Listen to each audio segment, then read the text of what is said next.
Jahmai Mashack was talking about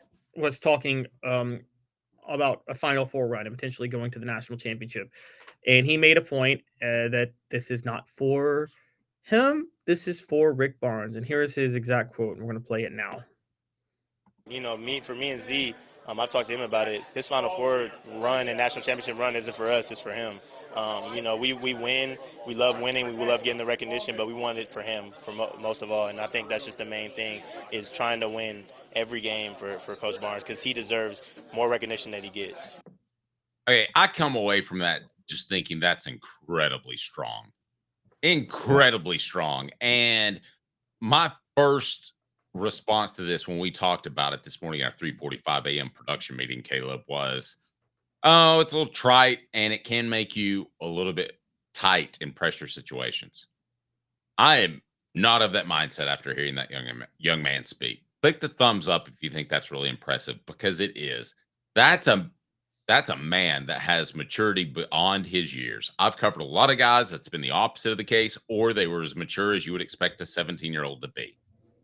But that to me is a man showing up to work and wants to look out for somebody that looked out for him. That to me is motivation. If you don't think that's motivation in this day and age, we hear too many sound clips, and I don't know what to tell you, Caleb. I was very impressed by that. Yes, and Zakai Zeigler Jahmai Mashack has been as loyal of a Vol as you could possibly be. And again, I've told this story before. Like I said a little while ago, Rick Barnes is not going to psychoanalyze you. He's not going to play you psychologically. He's not going to try to develop you into somebody who wants to be developed under him. You're just going to have to want it. And if you want it, though, he can make you a great player. And Jahmai Mashack embraced that from the second he stepped foot on campus. Remember, Jahmai Mashack's first year at Tennessee, he was a 4-star recruit now. Very highly touted, only played 5 minutes a game.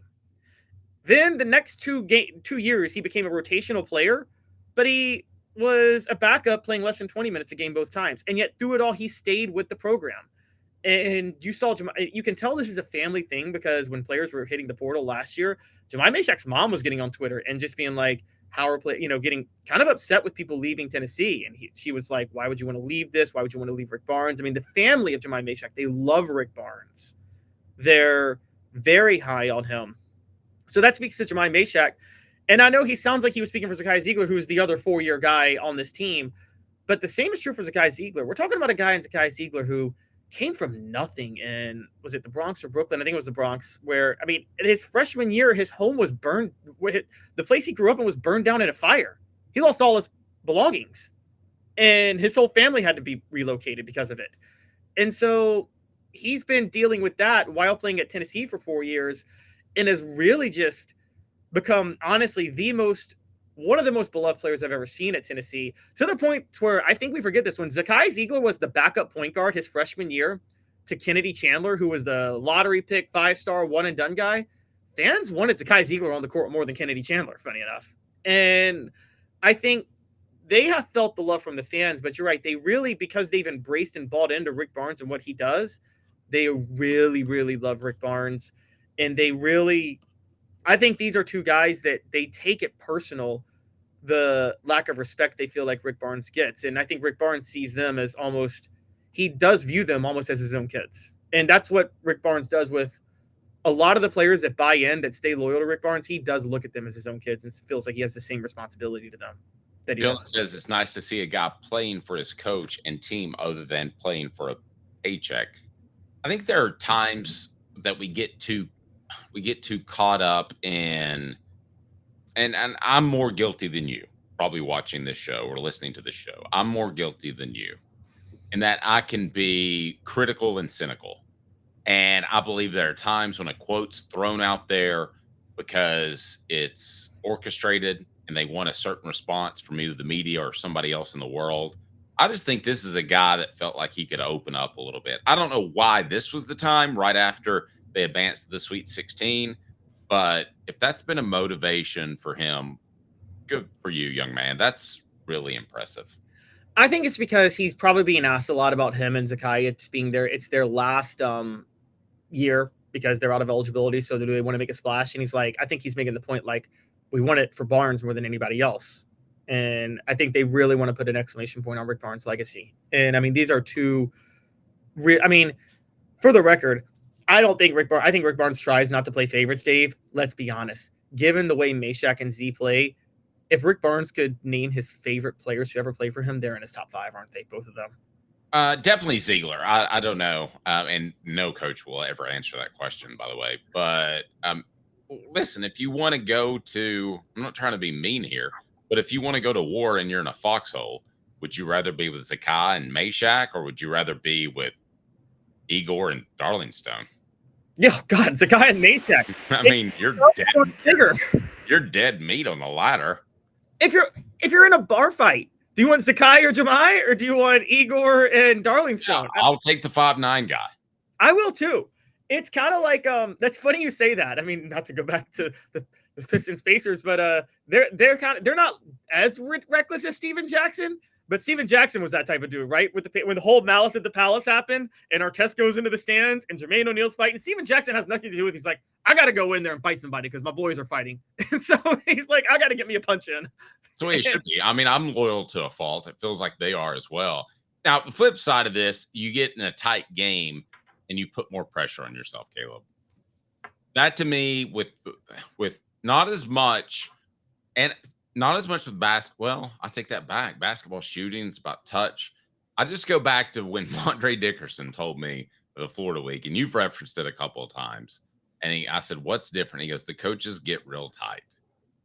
So I'm not saying he would get tight necessarily, Mashack, but I do think there's a flip side of that in some cases. Not sure it's applicable here, where you just put more pressure on yourself and you're more likely to flub up at the end of the game. In a tight game. That's why I thought that Tennessee would lose in the final minutes to Houston, which I'll stand by, but I like this Tennessee team a lot more after what they did on Sunday or Saturday. I think where it's different is that Zakai and Jahmai are not just trying to play hard for Rick Barnes. They're extensions of Rick Barnes on the court. I think Rick Barnes, one of the reasons he's been able to hang around, I think he hasn't had to coach as much this year as he's typically had to coach in the past. I think it feels like when he goes to practice, he has 5 assistants. Yes. And 2 would be Zakai and Mashack. And I think they go to practice and they make sure everything runs smoothly. And we've talked about this with the 98 football team. The players ran practice and they told the coaches who was dogging it. The 2 guys at the beginning of the year that transferred, or what did the other guy do? I can't even remember. Cameron Carr, JP Estrella. Or Cameron Carr, and that was the end of the season. You're talking about at the beginning in the off season. Yes. Well, Jonas Ado and Toby Awaka. Yes. So, I mean, I just think that those players got reports back from the current players led by Mashack and Zeigler that off-season workout's just okay. And I think you go into preseason camp and you're down a step, and suddenly it's Rick Barnes who runs very difficult practices. And you're like, I don't know if this is good, but you trim the fat in some ways. And I think we all saw how last year there was some fat trying to defend Purdue. Exactly. So with that in mind, it's funny you bring up the 98 team too, when we talk about extensions of practice. What does it allow a coach to do when that happens? We just talked about Rick Barnes just throwing a wrinkle that he had probably been ready for all year because he was and O's. Is that what you're looking for? Yes, it allows you to do more X's and O's. Press. Yes. 3-quarter press and get better at it. I know they did it earlier in the year, but just get better at it. Exactly.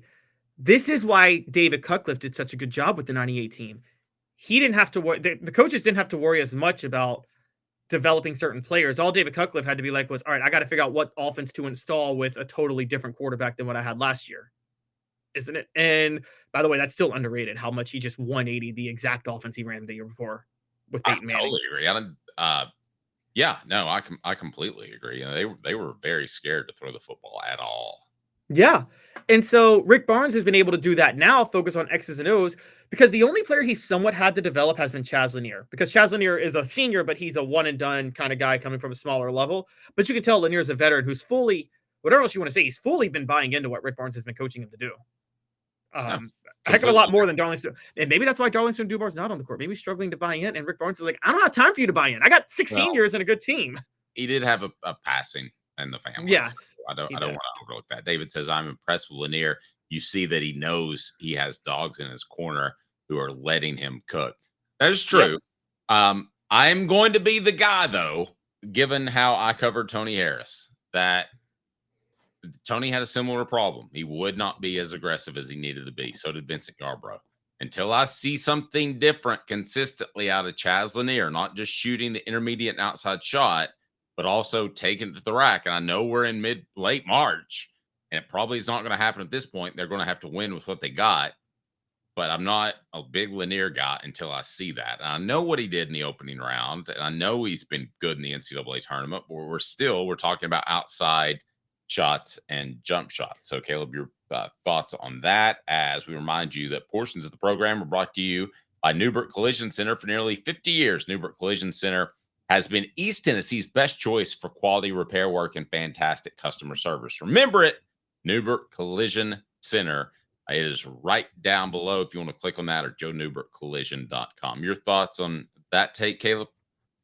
So Chaz Lanier, I don't have a problem with it as much. I think he was doing, particularly the UCLA game, he was coached to play the way he played because of the defense and the press that they were running. The reason I'm not as worried, and you're worried about his mentality, I can't say that's as much of a problem. He's playing tough defense, and here's why. Here's where he's different from Tony Harris. He's got one. As a senior and a veteran who has been well coached over the years. He's mature. That's one. Unlike Tony Harris, he's mature. Well, I covered Tony as a junior and a senior too. That's what I mean. Tony wasn't mature as a junior or a senior. Okay, yeah, Tony did not mature. I thought you were just referring. Tony's development was stalled by all the adults around him. You know Tony from a personal standpoint with his coaching. I know Tony being from Memphis and his uncle and the people that were really shopping him around coming out of high school. Oh, I agree. Tony Harris. Yeah, I'm aware of all those. Yeah, no, there's no question. He did not land in the perfect spot. No, yeah, he did not have the right adults around him. Chaz Lanier is playing for one of the best coaches possible to develop you as a man. He's got two leaders by his side, and Jahmai Mashack and Zakai Zeigler, that are going to help hold him accountable. Whatever else you want to say about those Jerry Green teams, Dave, we talk about Tony Harris. Nobody was a leader on those teams. Your best leader was Ron Slay, and he was a sophomore before Jerry Green was fired. So, True. There was no real senior-laden leader those years. Say what you want about Isaiah Victor, Charles Hathaway, those guys. I don't see those guys as guys that could truly lead and to bring Tony Harris along the way they needed to. Agreed. Yeah. So with that in mind, you got players that are veterans and mature, and you got a coach who works to bring out the best in his people. Chaz Lanier has a much better support system, not from a talent perspective, but from a maturity perspective surrounding him than Tony Harris ever did at Tennessee. I agree with that. And with Chaz, too, there's a defined role, right? He's the two guard. Yes, exactly. With Tony, at the end of the day, no matter the guidance he had around him, was a tweener. And also, he had a coach who knew Chaz has a coach who knew what he wanted out of him, whereas Tony had a coach who didn't know what he wanted out of him. Yeah. Amen. He went from the 1 to the 2 to the 2 to the 1 to the 2 to the 1 to the 1 to the 2 each and every off. But he was folding his arms on the sideline, Dave, so he knew what he was doing. A silver fox folding his arms on the sideline. You got a chance.